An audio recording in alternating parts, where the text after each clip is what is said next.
C'est une nouvelle scène d'horreur qui survient sur une route de Cisjordanie. Ce jeudi soir, la famille Henkin est en route pour rentrer chez elle. À l'intérieur de la voiture, les parents et leurs 4 enfants, dont un bébé de 4 mois.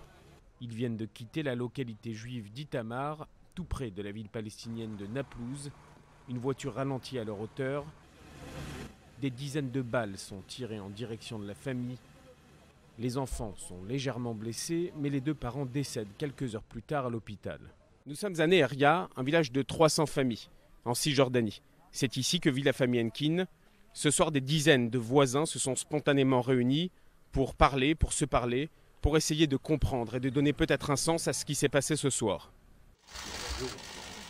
Cet attentat prend place un jour après le discours de Mahmoud Abbas à l'ONU, un discours dans lequel il affirme ne plus être tenu de respecter les accords d'Oslo.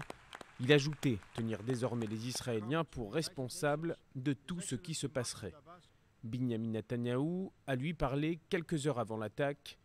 Il se disait prêt à retourner immédiatement à la table des négociations, des pourparlers de paix qui semblent s'éloigner un peu plus avec cette nouvelle attaque. À Neheria, cela fait longtemps qu'on ne croit plus en la paix. Non, je ne crois pas qu'on a une solution. Il n'y a pas une solution pour 2 peuples sur une terre. Impossible. Même consternation et même constat d'échec chez l'un des responsables du mouvement des implantations juives de la région, dans un discours plus politisé.